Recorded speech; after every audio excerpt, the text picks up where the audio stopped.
सबसे पहले शुरुआत में संजीव जी आपसे करूंगा और मेरा बड़ा सीधा सवाल, क्या आपको ये मुख्यमंत्रियों की बदलने की प्रक्रिया, चाहे उत्तराखंड हो, चाहे कर्नाटक हो, चाहे गुजरात हो, ये बीजेपी की मजबूरी लगती है या उनकी मजबूती है?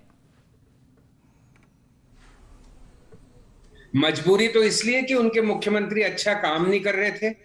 उनको, चाहे वो कर्नाटक था तो वहां येदियुरप्पा जरूरत से ज्यादा शक्तिशाली थे, उन पे आरोप थे। पार्टी कई सालों से सोच रही थी, लेकिन येदियुरप्पा का ना विकल्प ढूंढ पाती थी, ना येदियुरप्पा को नाराज करके हटा सकती थी। फाइनली उन्होंने वैसी स्थिति बनाई और फिर येदियुरप्पा के ही पसंद के व्यक्ति को मुख्यमंत्री बनाया। तो वहां पे मजबूरी ज्यादा, मजबूती कम।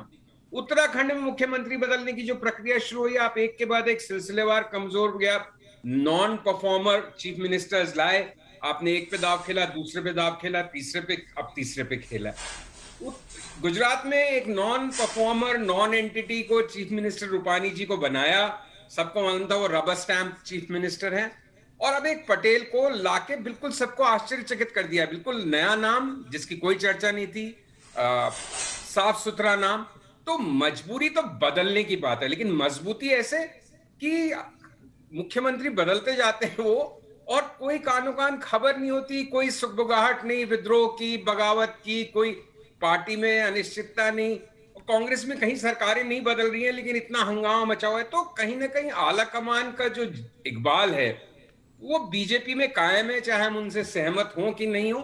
और उनकी एक छत्र बात चलती है,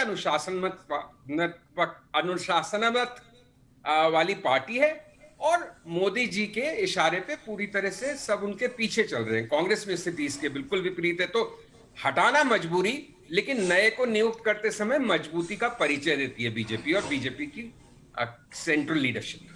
ठीक है, मैं सीधे एनके सिंह साहब के पास चलूंगा। इस बीच मेरे साथ कांग्रेस के राष्ट्रीय प्रवक्ता अभय दुबे जी जुड़ चुके हैं और अपराजिता सारंगी जी, जो कि सांसद है भुवनेश्वर से, भारतीय जनता पार्टी की राष्ट्रीय प्रवक्ता है, फॉर्मर आईएएस ऑफिसर हैं, वो भी मेरे साथ जुड़ चुकी है। लेकिन एनके सर, मैं पिछले 5 सालों की बात करता हूं, 2014 से 2019 तक।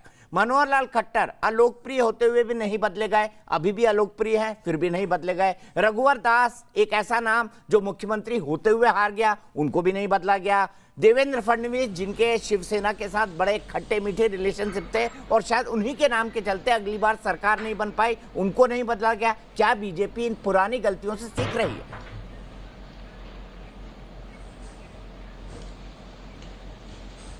आपके पूरे सवाल में ही जवाब है दरअसल इसका, और मैं यही कहने जा रहा था। बड़ा अच्छा हुआ कि आपने इसको शुरू कर दिया।